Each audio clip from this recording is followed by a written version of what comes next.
Hey, what's up guys? So recently my 2012 RAV4's AC stopped working. And I did a little bit of diagnosing on my own, and it turns out that the refrigerant suction line has a leak in it and it's actually touching the radiator fan. So I ordered a new part, it's over at the doorstep. I'm gonna show you guys how to replace that. And I couldn't find any of the Torques online, but after I did a little bit of deep research, I did end up finding the manual that a lot of mechanics have over at Toyota dealerships, and I got it for free. I'll leave the link in the description. Everything for the lines that are in your AC system on your 2012 RAV4, whether it's the 4-cylinder or the 6-cylinder, is gonna be 7 foot-pounds. I've already read the PSI on the system and it's reading 0 because all the refrigerant has leaked out. So I'm not too worried about me taking off the bolt and it's spewing out at me or coming out fast or whatever the case may be. We will know if there's any amount of pressure once I end up taking out the bolts, but truth be told, it's probably safe, it's probably good to go. So don't worry too much about it, and let's get to this removal and this install. For this, all you're going to need is a socket set, some gloves, and a torque wrench that's capable of going to 7 foot-pounds. So this is the refrigerant line that we're gonna be replacing. From my experience, I mean, me personally, I've only really bought pre-owned cars, and things break in cars, whether they're new, they're used, it doesn't matter.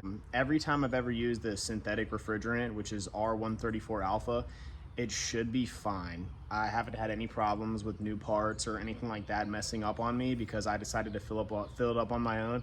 A lot of mechanics will say different, or a lot of people that are knowledgeable on cars might say something different. I personally haven't had a problem, but that's a risk that I'm willing to take, and if it's not something you're willing to take, then make sure to seek out a professional.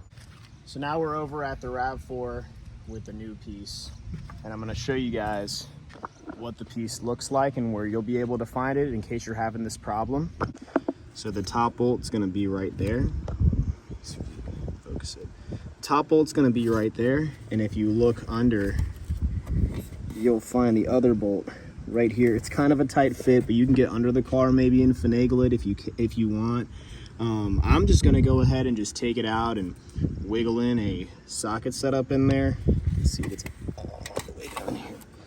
This bolt right there.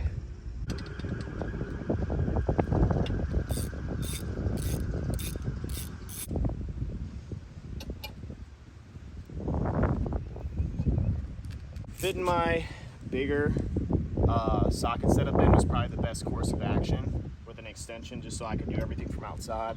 It was a pretty simple process.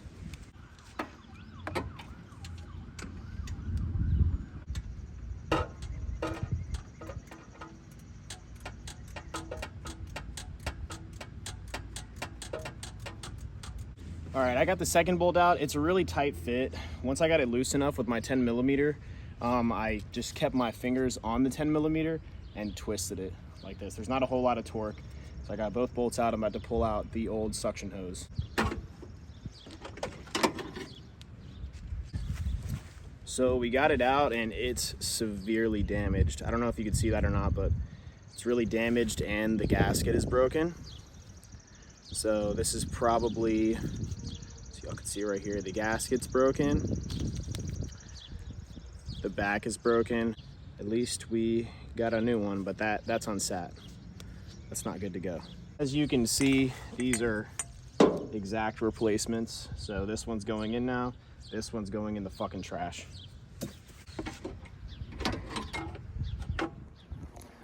And now that our top nut is on, which is right here, this one, we're gonna torque that to 7 foot-pounds, and we've already torqued that one to 7 foot-pounds.